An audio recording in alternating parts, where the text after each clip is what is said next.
Bună seara tuturor! Suntem în a treia seară a acestei ediție cu numărul 35, diabetul de tip 2. Invitatul nostru special este Mădălina Henț. Eu tot v-am spus în astea două seri despre ea.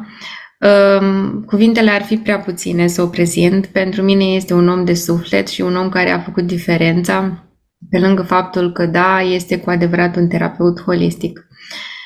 Dragă Mădălina, bine ai venit la noi și așteptăm cu drag toată informația pe care vrei să ne-o transmiți în seara aceasta. Bună seara, Simona! Bună seara tuturor! Astăzi vă prezint diabetul de tip 2 non-insulinodependent. Nu voi prezenta ceva nou decât știați voi, decât anumite elemente dintr-o perspectivă de noua medicină germanică și recall healing, da? Și câteva exemple prin care voi să înțelegeți ce este cu boala asta și de ce boala asta este în anumite persoane, se dezvoltă, se creează această situație și de ce în altele nu, deși trăiesc poate în aceeași casă, în același mediu, dar percep diferit lucrurile. Și cât de important este să știm ce se întâmplă cu noi în programul de pornire. O să auziți că spun programul de pornire, sunt cele 9 luni din timpul sarcinii pe care noi le trăim intens cu emoții în timp ce suntem în burta mamei și din partea tatălui și din partea mamei și din partea familiei, a bunicilor noștri și mai departe. O să vă povestesc că și pe străbunicii noștri avem acolo, pentru că în memoria noastră celulară există toate amintirile, toate trăirile, toate emoțiile lor și toate acțiunile sociale pe care le-au trăit ei la acele vremuri, care ne-au determinat pe noi să ne manifestăm acum sub forma asta. Și pe unii sub forma acestei boli numită diabet de tip 2, deci nu este insulinodependent, acești oameni au o mare șansă să revină la echilibru. Și voi începe să prezint sub forma unei triade a sănătății tot ceea ce am de prezentat. Așa, stai să încerc să fac F5, dar nu știu dacă reușesc. O să văd dacă reușesc cu F5, ba da, am reușit. Să vă prezint triada. E așa de mare că nu se vede spiritul. Triada sănătății care cuprinde psihicul, creierul și corpul. Și forma aceasta sub care noi ne prezentăm este forma de rachetă. În vârf avem spiritul, acolo suntem noi. Aia este esența noastră. Noi venim într-un corp fizic pentru a ne manifesta în trăiri, emoții, acțiuni, gusturi, mirosuri și o să înțelegem de ce se întâmplă și problema asta cu diabetul, care este zahăr mult, dulceață multă. Partea de psihica noastră, după cum o vedeți, aici este cuprins în psihic este și subconștientul nostru. Aici este și mintea noastră și tot ce am cules noi de la părinții noștri, de la strămoșii noștri și este foarte importantă pentru că ea este sub acțiunea creierului nostru automat sau a creierului nostru reflex, despre care vorbește și noua medicină germanică atunci când vorbește despre șocul conflict. Aici intervine creierul automat care găsește o soluție. Când lucrurile sunt copleșitoare, când emoțiile noastre sunt foarte puternice, când mintea noastră nu mai găsește soluții la problemele pe care le avem, deci totul este la un nivel extrem de puternic, creierul automat este cel care ne ține în viață și va descărca această emoție în corpul fizic. Nu în toate condițiile, doar în anumite condiții, când el nu mai folosește decât aproximativ 60% din energia noastră și el are nevoie de 100% de energie, pentru că 40% o folosim cu mintea. ne frământăm în urma unui șoc conflict, noi nu știm ce-i cu noi, noi vrem să căutăm o soluție, dar soluția nu se găsește în mintea noastră. Soluția o găsește creierul automat. Atunci când noi nu ne rugăm și nu ne ancorăm la spiritul nostru, să facem o meditație și o rugăciune, creierul automat, ca să ne salveze, aruncă boala, problema noastră în corp, într-un anumit tip de țesut, care va determina așa numita boală. Deci el este un computer de generația 15, este peste computerul de la NASA și este permanent în stare de veche. Are grijă de noi 24 din 24. Ca să ne țină în viață, el aruncă problema și frământarea noastră în corp, sub formă de boală. Deci boala este venită ca să ne scoată dintr-o situație dramatică. Tu poți să mori. Și atunci creierul a spus, pentru ca să supraviețuiești, eu ți arunc problema asta emoțională în corpul tău fizic și tu așa vei funcționa. Da, și funcționezi cu această boală. El spune asta. Atunci când noi găsim o boală în corp, întotdeauna este vorba despre creierul automat. Noi trebuie să-l convingem pe ăsta că boala de acum, situația, conflictul, emoția, trauma ce noi am trăit-o acum 10 ani, 15 ani, nu mai are nevoie să stea în corpul nostru. Și noi trebuie să facem tot posibilul să-l convingem pe creierul ăsta automat, care pe el nu-l interesează că este boală. El așa te ține în viață. Să renunțe în momentul în care tu conștientizezi trauma, emoția, ți amintești ce ai trăit, cedează, iese din corp totul și corpul se reface. Toată ideea asta cu creierul automat trebuie să o reținem, pentru că datorită lui suntem cu boala și datorită lui boala există ca să ne țină el în viață. Dar cum să-l păcălim pe ăsta și cum să-l convingem pe ăsta o să vedem pe parcursul discuției pe care o să o țin, monologului pe care o să țin. Mie se pare așa ciudat să țin monolog, zici că vorbesc așa eu cu calculatorul, eu văd câțiva oameni acolo, dar n-am timp să văd oamenii care sunt prezenți. Deci eu mă concentrez pe ce am eu de transmis mai departe. Sper că ați înțeles că cu asta începem, cu triada sănătății, psihic, creier, corp, la care ne ancorăm cu spiritul. De fapt, spiritul este ancorat în corpul fizic. Spiritul suntem noi, de o steluță de lumină, așa, o flacără de lumină. Noi intrăm în corpul fizic și uităm că suntem spirit și ne identificăm mereu cu corpul nostru fizic. Și aici este marea dilemă. Oare cine suntem noi, corpul fizic sau spiritul? Spiritul, dar trebuie să ne reamintim că datorită lui ne putem ancora la Creatorul Divin și vindecarea poate să fie mult mai simplă, dar până ajungem la simplu, nouă ne trebuie greu. Că așa suntem învățați în programul nostru de pornire, din greu. Din perspectiva noua medicinii germanice Dr. Hammer, eu nu o să aprofundez acum. Doctorul Hammer este cel care a adus în lumină cele 5 legi biologice și pentru cine este interesat poate să caute și să se informeze mai profund. Știu că fac o prezentare de next level, asta este, dar va fi pe înțelesul tuturor. Focarul Hammer este cu origine în ectoderm și cu releu de control în cortexul cerebral, dreapta frontal. Deci acolo găsim totul, de acolo pornește totul. În faza activă avem celule beta din pancreas, pentru că vorbim de pancreas aici, partea endocrină, la diabet de tip 2 vorbim de partea endocrină.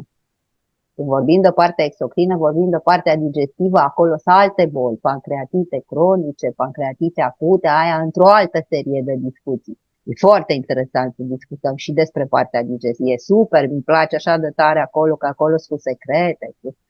Aici la diabet mai ține secrete de tip 2. Încetează să-și producă insulina în faza activă, da? Celulele beta, că ele se ocupă cu sinteza de insulină, încetează producerea de insulină și asta mărește nivelul de glicemie, de zahăr în sânge. Deci asta e faza activă. Faza de reparație, funcția celulelor beta se restabilește. Deci țineți minte că se restabilește la diabet de tipul 1. E altceva. acolo se autodistruge pancreasul. E mult mai grav. Adică e o șansă aici. Deci funcția celulelor beta este restabilită în faza de reparație. E șansa ta să te reechilibrezi. Sunt două tipuri de conflicte care sunt foarte bine de reținut. Este conflictul de împotrivire. Primul conflict este conflictul de împotrivire și al doilea este conflictul de repulsie. Adică mă împotrivesc față de ceva care mă dezgustă. Asta să o reține.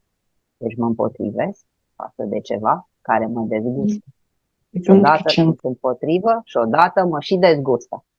Mă și împotrivesc, dar mă și dezgustă. Diabetul de tip 2 este diabet non-insulinodependent, iar organul afectat, am spus, este pancreasul.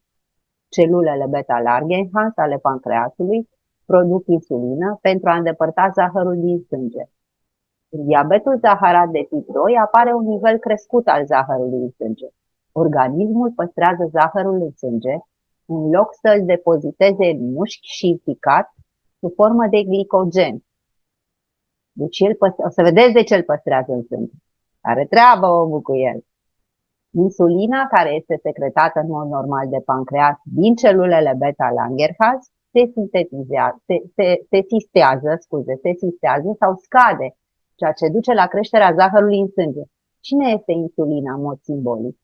Este autoritatea, este mama, tatăl tău, care a fost în autoritate.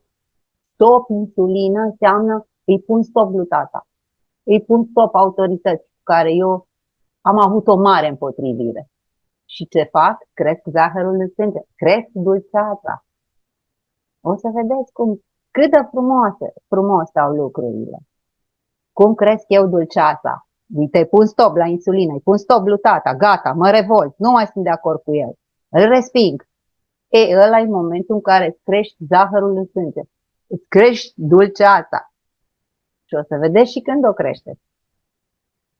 Sensul biologic al diabetului este hiperglicemia. Acum vă explică sensul biologic. Persoana este pregătită pentru un conflict, pentru o luptă, de-aia ai nevoie de zahăr în sânge. Este un conflict de tip masculin, cu relee cerebrale în emisfera dreaptă. A mă împotrivi înseamnă a lupta, înseamnă acțiune. Și atunci eu am nevoie de zahăr ca să mă cer și să mă împotrivesc și să lupt. Și de aia se pune stop pe butonul insulinii. Stop autoritatea. Acum eu mă lupt cu autoritatea. Și o luptă este mereu posibilă oricând. Mâine, poimine, în viitor. Și de aceea am nevoie de mai mult zahăr pentru a avea o sursă de energie importantă în cazul unei posibile confruntări. Deci voi înțelegeți de ce în diabetul ăsta de tip 2 oamenii sunt tot timpul pe luptă. Pentru că e posibil mâine să mă întâlnesc cu încă unul cu care să mă împotrivesc și să mă iau la trântă. Și eu am nevoie de zahăr. Și atunci crește glicemia. Ești pe modulul de luptă, ești pe modul masculin. O să vedeți că diabetul ăsta de tip 2 apare la menopauză la femei. Pentru că atunci ești masculin, nu mai ești feminină. Nu mai ai ciclu, nu mai ești feminină. Ești masculină. O să vedeți și voi știți că după 50-60 de ani știți atâtea femei care au diabet non-insulinodependent. Ele nu au la 30, la 25 de ani. Nu. Atunci fac diabet de tip 1. Diabetul de tip 2 îl fac la menopauză când sunt pe masculin. Când balanța hormonală este la alt nivel. Merge pe masculin, trece pe masculin și mai puțin feminin. Așa că și dă-i și luptă. Vorba lui Caragiale. Și dă-i și luptă. Asta și dă-i și luptă te duce către partea asta cu diabetul. Din punct de vedere biologic, asta înseamnă că organismul preferă să păstreze zahărul în sânge în loc să-l depoziteze în mușchi și ficat sub formă de glicogen. Am spus asta. Persoanele cu diabet de tip 2 diminuează sau blochează secreția de insulină, iar nivelul de zahăr crește și zahărul este un combustibil pentru mușchi. și pentru motor, pentru aparatul locomotor. Și acesta crește la un diabetic când apare dezgustul și antipatia. Să știți că atunci când niște alergători sunt puși să alerge și se dă startul și startul nu se mai dă, deci ei au un nivel foarte crescut de zahăr în sânge. Și dacă ăla cu pistolul care dă startul zice amânăm, mai stăm un pic, 5 minute, iară îi pune să se așeze pe poziție, crește iară zahărul în sânge, iară amână și dacă mai amână de 3 ori și ce peste 2 zile amânăm, pentru ei nu e ok pentru sportivii ăștia. Pentru că zahărul ăsta ei trebuie să-l folosească pentru a alerga. Și sunt și astfel de sportivi. Pentru că ei se împotrivesc, spun, dar stai puțin, dar iar îmi dai stop, dar eu acum sunt pe fază, eu acum mă pregătesc, eu acum am nivelul de zahăr în sânge să alerg. Există și astfel de sportivi care au făcut astfel de tipuri de conflicte, de împotrivire, pentru că li s-a amânat startul. Nutrienții sunt împărțiți în 3 categorii. Proteinele, adică albuminele, care sunt responsabile pentru construirea țesuturilor și a structurilor noastre. Lipidele, grăsimile, am greșit aici, am scris gerăsimile, scuzați-mă, care sunt rezervă și apărare pentru noi, și zahărul, care servește drept combustibil și energie care ne aparține. Deci pe zahărul ăsta e ceva pentru care noi luptăm, avem putere, forță, vitalitate și energie. Dar zahărul este cel mai mic dintre plăcerile noastre mari.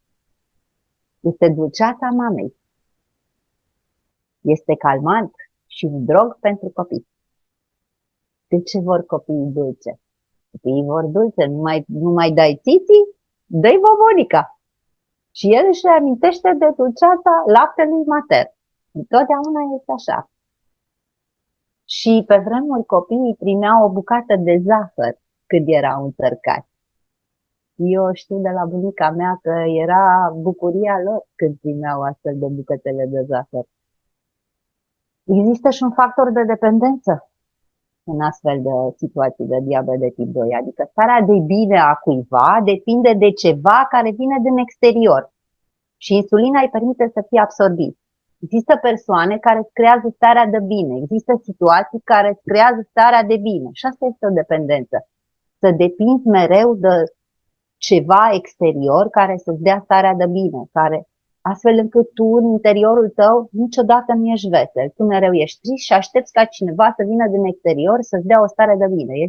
Este un factor de dependență în diabet, chestia asta. Pentru ei nici soarele, nici vântul, nici nimic nu este cum și-ar dori ei să fie. Deci ei văd diferit lucrurile mereu și pentru că ei sunt în contradicție, ei trebuie să se împotrivească. Alte emoții care sunt posibil legate de diabet, pe care le-am studiat în Recall Healing, sunt astea. S-a terminat dulceața vieții, are loc o ruptură, da? Și insulina se descompune. Adică cine ți-a fost ție drag și te-a apărat în familia ta, mama ta, a murit. Pentru tine este trist, era singura persoană, da? Care te apăra în fața autorității tatălui tău. Atunci se pune stop insulină. Oh, stop insulină, stop tata, vreau să-mi cresc dulceața. Vreau să o readuc pe mama mea în viața mea după ce a murit, sub forma asta de boală. Să-mi cresc zahărul în sânge, să mă cer cu tatăl meu acum, că acum se mare, pot să mă cer cu el. Și insulina ne permite să depozităm, adică creez rezerve proprii pentru viitor. Îmi trebuie zahăr pentru viitor ca să am cu cine să mă lupt. Acum pot să mă lupt. Celul este de a avea un nivel constant al zahărului, dar acesta reprezintă capacitatea de ne menține, modul în care ne structurăm noi pe noi înșine. Deci, sub forma asta noi reacționăm biologic. Crezi, nu crezi, ți se întâmplă oricum. Așa funcționăm. Insulina, v-am spus că reprezintă autoritatea. Este un tată sau o mamă autoritară, o persoană care reprezintă autoritatea. Dar autoritatea poate să fie și judecătorul. Poate să fie și inspectorul de la ANAF. Poate să fie și șeful de la lucru. este exact oglinda a ceea ce ai avut în casă și nu ai rezolvat. Îți vine prin diverse persoane. Pentru că tu ești într-un program de genul ăsta în care autoritatea trebuie să se supună pe tine. Zahărul este dulceața și blândețea, am spus, o reprezintă pe mama. Dacă nivelul de insulină scade, aceasta este pentru a evita autoritatea și pentru a găsi blândețea, v-am spus. Da, acum vreau să o am pe mama mea lângă mine, deși ea a murit, îmi crește zahărul, pun stop insulină, stop tata, stop autoritate și astfel îmi creez starea de bine. Creierul automat găsește soluția. V-am spus la început, îți lipsește mama ta, stai că ți-o dau, cum? Ți-aduc zahăr în sânge și atunci ți-aduc dulceața. Și ce fac? Îl opresc pe tata, opresc insulina, care este autoritatea. Așa funcționează creierul nostru automat ca să ne țină în viață. Și rezolvă problema, zice, tu poți să fii în viață, ai și pe mama, ei pus stop și lui tata, ceea ce n-ai făcut până acum, dar tu zici, da, dar eu am diabet. Și pe creierul automat nu-l interesează, zice, nu ne interesează boala, tu ești în viață sub forma asta. Ați înțeles? Sper că ați înțeles cum e cu diabetul până acum. Este foarte important de reținut în diabetul zaharat că la cei care suferă de diabet zaharat trebuie să dizolve paranoia, care stă în spatele conflictului. Este paranoia aici. În medicina germanică, Dr. Hammer se prezintă situația asta sub formă de constelație. Ce înseamnă asta? O persoană care are diabet are mereu tendința să creadă că cineva are ceva cu el, că cineva îl urmărește, că cineva îi face rău, toată lumea îi face rău. El e obsedat de chestia asta. Paranoia se cheamă. Mă urmăresc securiștii, mă urmăresc nu știu cine. Eu am avut astfel de cazuri care au trăit cu paranoia asta și aveau diabet. Ei au avut într-adevăr niște situații în care au fost urmăriți de securitate, au fost urmăriți de autorități, mă urmărește poliția, mă urmărește autoritatea, că au făcut tot felul de chestii, unii poate chiar nu au făcut, dar aveau în programul lor să li se întâmple o astfel de situație, astfel încât autoritățile să fie cu ochii pe ei. Stă poliția cu ochii pe tine, stă ANAF-ul cu ochii pe tine, cineva stă cu ochii pe tine, iar tu devii paranoic. Cineva vrea să-mi facă rău, cineva vrea să mă urmărească, cineva așa. Și tu ești permanent într-o stare de asta de paranoia. Tu asta crezi. Dar nu pentru că tu vrei asta să crezi. Pentru că o persoană diabetică este incapabilă să aibă încredere în cineva. Nu are dreptul să creadă. Voi vă dați seama? Nu are dreptul să creadă în cineva. Deci pentru supraviețuirea lui biologică se întâmplă lucrul ăsta. Și tocmai de aceea se opune mereu. Fiind gata de luptă. Nu ai dreptul să crezi în oameni, pentru că străbunicul tău a avut încredere în autorități și a așteptat pe americani să vină că o să salveze România. Eu vă spun că astea lucruri sunt reale. Iar eu, cum să cred eu? Eu n-am dreptul să cred că mai vin americanii ăștia să ne salveze pe noi. Și au făcut rezistență în munți. Au luptat cu autoritățile comuniste.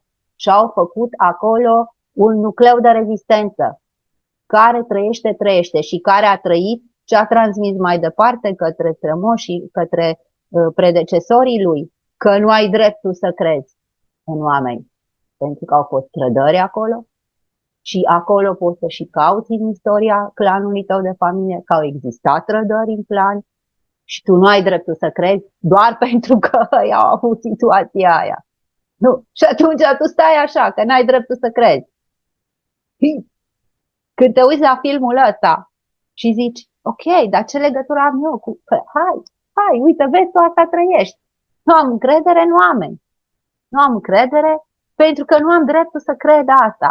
Pentru că eu am supraviețuit doar pentru că nu am avut dreptul să cred în asta. Tu poți să supraviețuiești și dacă ai sau nu încredere în oameni. Asta este tot sensul. Tu te deprogramezi. Nu ștergi nimic. Programul tău este așa. Eu supraviețuiesc doar dacă nu am încredere, nu am dreptul să cred. Doar dacă nu am dreptul să cred, supraviețuiesc. Pe bune. Păi cine crede asta? Asta e o nebunie. Asta e tot ce ai primit tu de la strămoșii tăi, că nu ai acest drept. Dar tu ai dreptul să crezi. În momentul ăla tu vorbești cu creierul automat. Alo, dar cine n-a avut dreptul să creadă, eu sau strămoșul meu care a făcut rezistență în munți? Păi ăla, și eu acum de ce trebuie să fac chestia asta? Ei, tu ești soluția la problema lui. Da? Da. Și de ce ar trebui să renunț la opoziția ta vreme cât aceasta mi-a asigurat supraviețuirea de-a lungul atâtor generații? Exact ce vorbeam. Pentru ce? Deoarece opoziția mi-a protejat familia.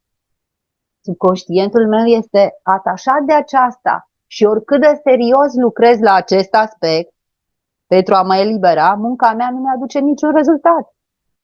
Pentru că tu nu ai dreptul să crezi în oameni. Nu ai dreptul. Tu ai dreptul să crezi în oameni. Poți să existi și așa. Tu poți să supraviețuiești și având încredere în oameni. Că ăștia nu se ia de la rezistență. Nu din bătăliile lui străbunicu. Sunt niște oameni ca și noi. Trezește-te, ești din programul ăla. Nu-i al tău. Tu ești doar într-un program de care nu ești conștient. Dar când eu spun acum, tu o să fii conștient. Vei găsi numai rezistența străbunicului și alte credințe care au spus ei că nu trebuie să ai încredere în oameni. Mamă, trebuie să ai încredere în oameni. Dar n-ai dreptul să crezi, e mult mai nasol. Și atunci când lucrăm cu o persoană paranoică, care cineva ceva are cu ei, care are diabet, primul pas în terapie este să identificăm obiectul, persoana, față de care manifestă el opoziție și respingere. Ăsta e primul pas. Nu spui că trebuie să creadă în tot ce spui tu, tu doar mergi și vorbești cu el. Să vedem, identificăm care este persoana și care este obiectul, pentru că sunt și obiecte și persoane care îi pot da astfel de manifestări de opoziție și de respingere. Și te pornim așa, cu un exemplu. Părinții îi spun următoarele cuvinte unui copil de 10 ani. Comportă-te bine, căci altfel te pedepsim. Mai târziu, când este pedepsit pentru absolut orice și pentru că face bine și pentru că face rău, băiatul se opune repetat, pentru că îi se pare respingătoare această opresiune exagerată.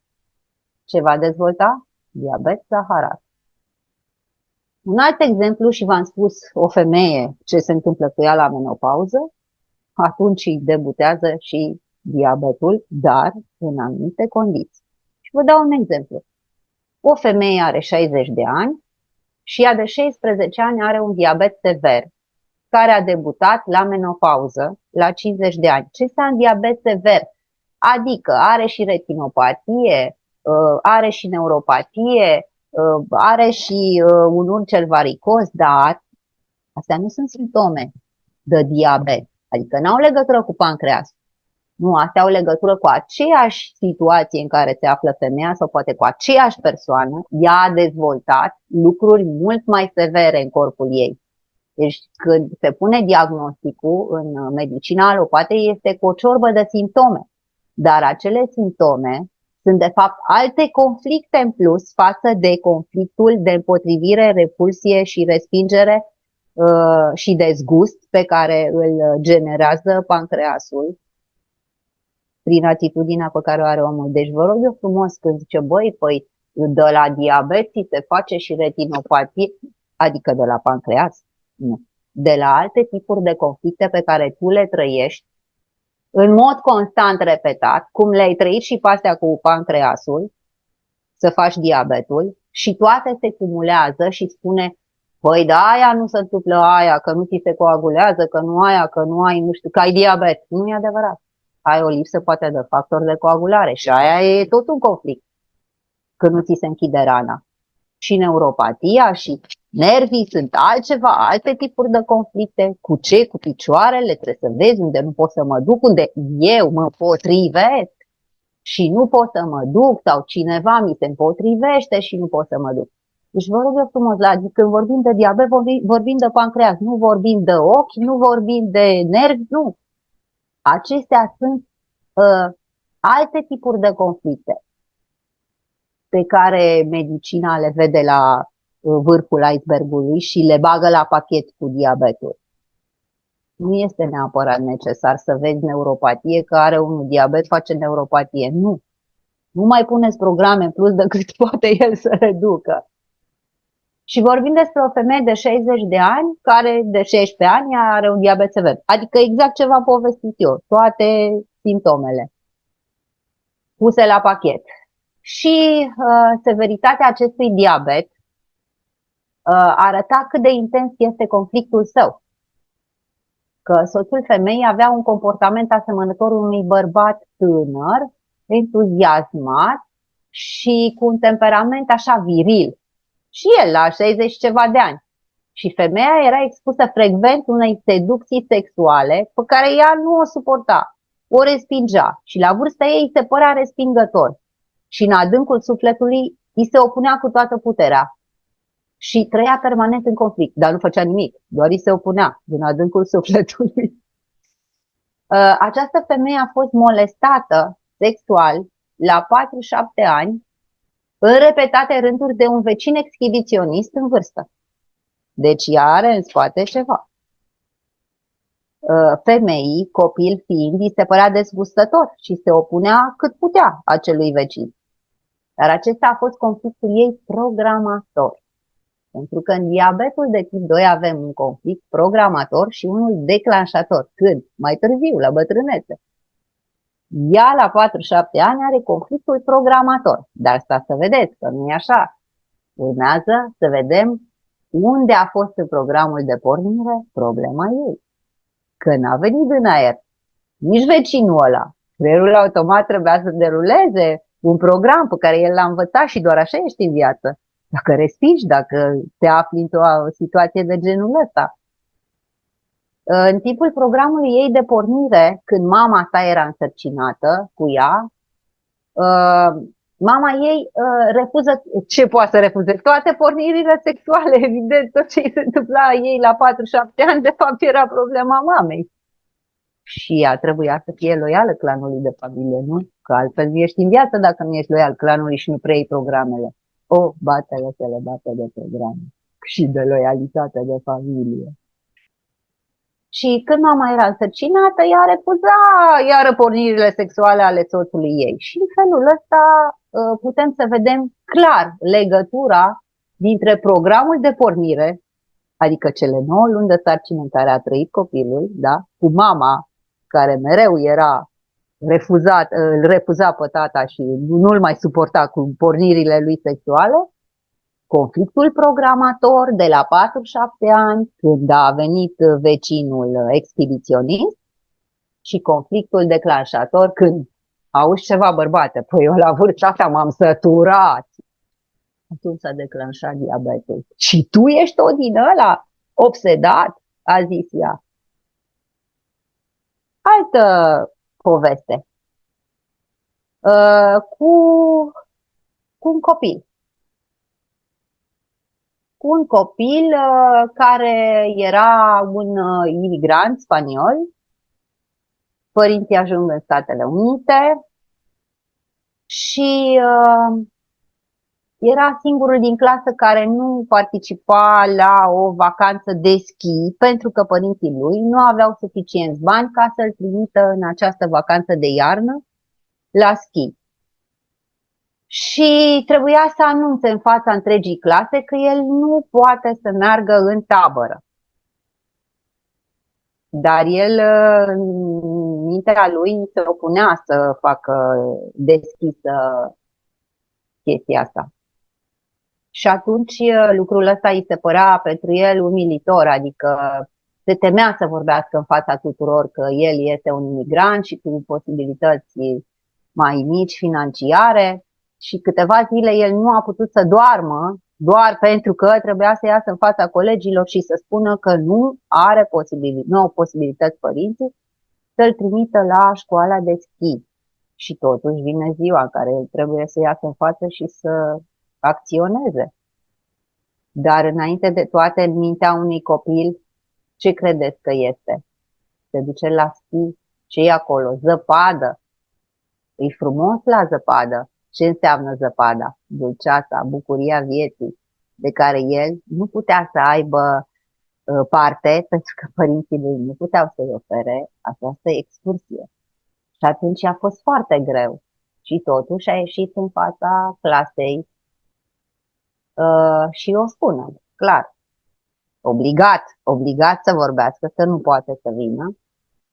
Și ceilalți colegi s-au bucurat de zăpadă, de dulceață și el nu. Deci vedeți cum a văzut el dulceața vieții? Prin zăpadă. Deci bucuria este văzută din exterior și sub forma asta de zăpadă de noi. Zăpada este bucuria copiilor, este dulceața copiilor. El rămâne pe din afară de la toate dulcegăriile astea și plăcerile astea din acea excursie și după câteva zile, după această întâmplare, unde crezi că ajunge? Unde credeți voi că ajunge? La spital, cu comă diabetică. Vă mai spun un caz? Da? Hai că în toate cazurile astea ceva Da, mai spune-ne. se va mai... și o să mai am încă un copil, al 5-lea la părinți, el nu a fost dorit de familie. Tom, îl cheamă Tom, se zice că îl cheamă Tom, este al 5-lea copil, respins. Dar cu toate astea, el a rezistat, a opus rezistență și a venit. Cineva s-a încumetat. Mama, că doar ea a spus, îl ținem. Chiar dacă se împotrivește tata, poate și ea s-a împotrivit. Nu contează, ideea este că ceva a fost în program legat de împotrivirea de a fi în viață acel copil. Și timp are 4 frați, vă dați seama că ăia erau mai mari, erau mai șmecheri. Și trebuia să mănânce mereu singur în bucătărie. În timp ce ceilalți frații ai lui serveau masa în living, nu-l băgau la gloată cu ei acolo, împreună. Nu, ăsta mânca singur în bucătărie. Și asta era nimic pe lângă unde trebuia să doarmă Tom, pentru că el dormea în garaj. Acolo erau șobolani. Lui era frică de șobolani, pentru că erau dezgustători. Vedeți aici? Dezgustul, în diabet, respingerea. Câteodată noaptea se opunea să și ea doarmă, opunea rezistență la somn, deci nu vrea să doarmă. Deși avea mare nevoie de odihnă, până când, la urmă, după atâtea nopți de dormite, șobolan și frică, se prăbușește de oboseală și adorme. Această situație o puteți găsi la cei care au făcut Gulagul. Cine a citit cărțile scrise de un scriitor rus, Gulagul, au putut să vadă astfel de situații ca cea lui Tom. Să trăiești cu șobolanii, să mănânci șobolani. Înțelegeți voi? Eu chiar am avut un caz cu un bunic al unei paciente de mea care, pentru supraviețuire, a făcut și chestia asta. În sfârșit, deci puteți să aveți poveștile străbunicilor voștri din lagăr, lagărul rusesc. Acolo găsiți astfel de situații. Și puteți să săpați chestia asta, dacă aveți diabet, și săpați și pe treaba asta, să vedeți de unde vă vine respingerea și cârba. Că poate nu e a voastră, voi ați venit doar cu un program. Deci copilul se prăbușește după atâta nesomn, deci această situație îi va programa diabetul lui Tom. Deci vorbim de conflict programator în diabet de tip 2. Rezistența intensă la somn. Deci el nu mai putea să doarmă, el rezista ca să nu doarmă, să apere de șobolanii din garaj, împreună cu dezgustul puternic resimțit de șobolani, vor fi punctele cheie pentru el în viață pe mai târziu, cum va reacționa. După câțiva ani, el se mută la mama lui, care era bolnavă și a avut grijă de ea. Vedeți voi, ăla care nu este doritul fix, ăla are grijă de părinți. Să urmăriți și pe asta. Și mama sa moare. Iar când vine vorba de moștenirea fraților, păi cum credeți că era la masă? Ăia living, ăsta bucătărie. Credeți că după 30-40 de ani a fost altfel la împărțire? Nu. No. Evident că nu s-a schimbat nimic. Și frații lui au pus la îndoială dreptul la moștenire pentru el, adică da, stai că au făcut alte înțelegeri. Dar acesta găsește respingător comportamentul fraților săi și se confruntă cu ei, îi se opune. Deci după ce a murit dulceața, mama, înțelegeți voi, începe să meargă treaba altfel în pancreas. El li se opune. Tom îi dă în judecată și este momentul când îi se declanșează diabetul. Top cu acești frații mei care erau pentru mine autoritatea, care mă lăsau să mănânc la masă cu ei, care m-au aruncat acolo, părinții mei nu au avut grijă de mine. Așa s-a declanșat la Tom diabetul la vreo 50-60 de ani, mult mai târziu. Ca să înțelegeți, la moștenire, o să vedeți foarte mulți oameni la moșteniri fac diabet, că nu se mai înțeleg cu frații. Dar, în familia lor, ei niciodată nu au fost apreciați, ei niciodată nu au făcut parte din familia lor, și dar măcar o bucată de pământ să fie amintire de la familia lor. E o nebunie să te lupți pentru o bucată de pământ, pentru care oricum tu nu o să ai timp să o folosești, tu oricum nu o să ai mare lucru de făcut bani de pe ea, dar nu contează, tu trebuie să lupți acum, gata. Ăsta e momentul când îți crește zahărul în sânge și pancreasul tău lucrează altfel. Și pancreasul și insulina sunt în simbolism autoritatea. Ca să înțelegeți, mereu căutați autoritatea din planul de familie. Frații, surorile, mama, tata. Așa că este necesar să explorăm de fiecare dată pe cine reprezintă pancreasul, pe tata, pe mama, pe străbunicul, care a fost autoritar, care a fost mai strict în viață, în ce fel te-a respins tata pe tine. Pui întrebarea, sau mama, da? Ce s-a întâmplat în programul de pornire în legătură cu tatăl meu? A vrut tatăl meu moartea mea? A cerut avort mamei? Și atunci putem să vedem că din programul de pornire începe programul de boală. Se cercetează drama care a declanșat acțiunea. Așa cum v-am povestit eu. A fi lăsat singur, cum a fost lăsat Tom în garaj cu șobolanii, singur la masă, a fi martor la moartea unei persoane care a fost dulceața vieții tale sau a fost ceva dramatic, extrem de dramatic, sau ți-a murit un animal la care tu ai ținut enorm de mult, a fost dulceața ta, bucuria ta. Ai primit o injecție, te-ai potrivit să o primești, da? Ai făcut repulsie pentru treaba asta. Chiar a fost dezgustător.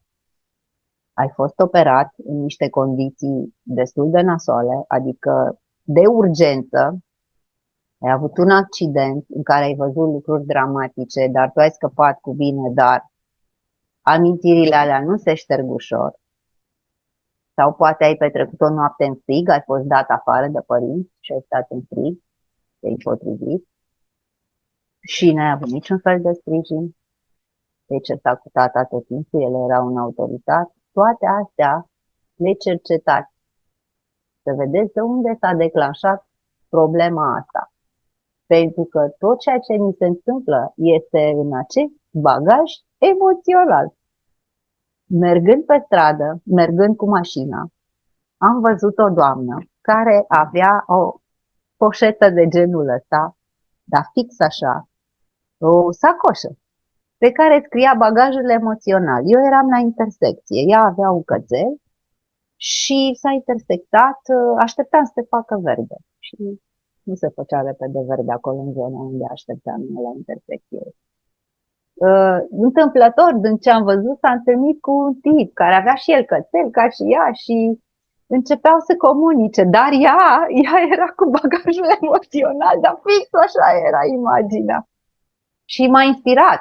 și a zis, oh, da, voi doi vă veți întâlni fiecare cu bagajul lui emoțional, mă, că ea era conștientă, avea și inscripționată pe plasa asta bagajul emoțional și fix așa este în viața noastră, pentru că ne întâlnim așa ca și tipa asta cu tipul ăla la intersecție, fiecare cu câinele lui, cu dulceața lui, cu bucuria lui și ajungem să avem de rezolvat nu numai problemele din clanul nostru de familie, ci și pe ale soțului. Adică vine dublu la pachet, pentru că ce veți găsi în clanul vostru de familie când vă veți face arborele, dacă veți fi vreodată curioși, veți descoperi că este și în clanul vostru și în clanul lui. Acolo unde au fost probleme de alcoolism la el, aveți și voi. Dacă ați avut adopții voi, are și el. Deci niciodată nu vă întâlniți cu cineva fără să nu aveți ceva de rezolvat din clanurile voastre de familie. Ești singur, ai probleme de rezolvat doar din partea părinților tăi. Dar când te-ai căsătorit, e la dublu de rezolvat, înțelegeți? Treaba se dublează și lucrurile nu mai au același efect. De multe ori zici, da, eu m-am căsătorit cu mama mea autoritară, așa e soțul meu, da. Dar tu n-ai știut. Păi n-am știut. Păi da, că dragostea e oarbă.